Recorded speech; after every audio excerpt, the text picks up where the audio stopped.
active that year, and part of the movement that was happening where we were building up a group. Andreas de Vulpes and Stryker led the martial arts, and Aiden was the administrator. And at Pennsic VIII, we put 35 fighters on the field. Now that was an unheard of sized unit. And especially since more than half of them were Stuyvesant High School students, mostly under the age of 17. But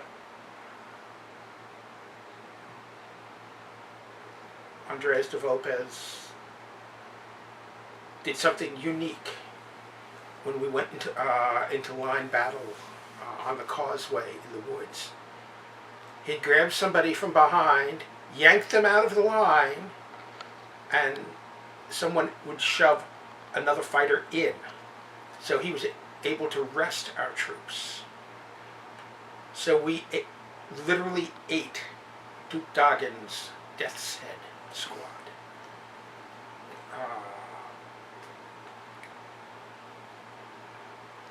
That afternoon, after the fighting was over, I looked at Andreas and said, "We've actually got a good chance of winning this."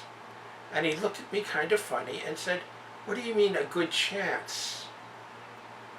It's in the bag. Aiden's got 100 proxies." And I went, "Huh?" And that's how I discovered I was the leading candidate for Viceroy of Østgarðr.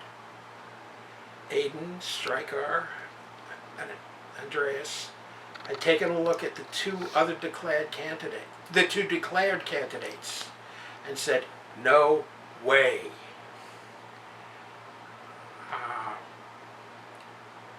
When it came September and a time for the vote,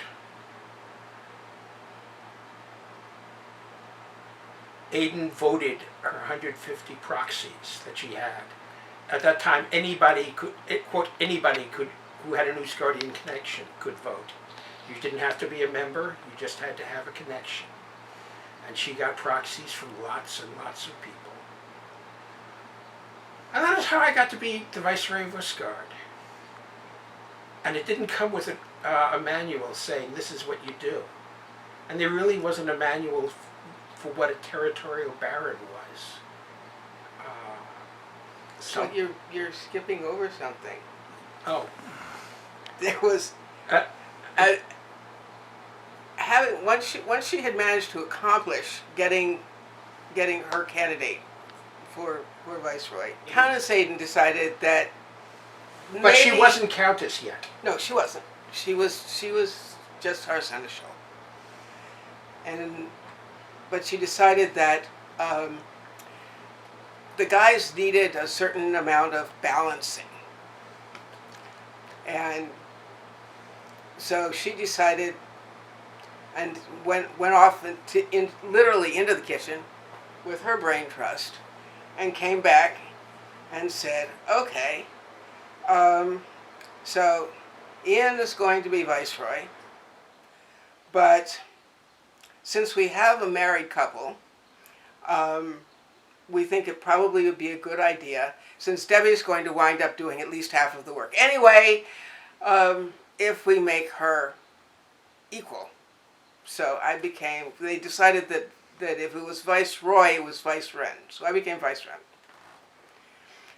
And it was kind of like, huh?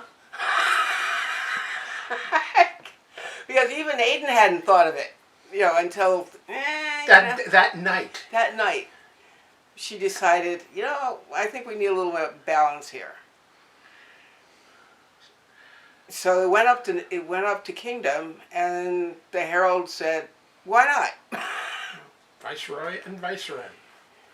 And we became the first co-equal baron and baronet titled holder in the East Realm.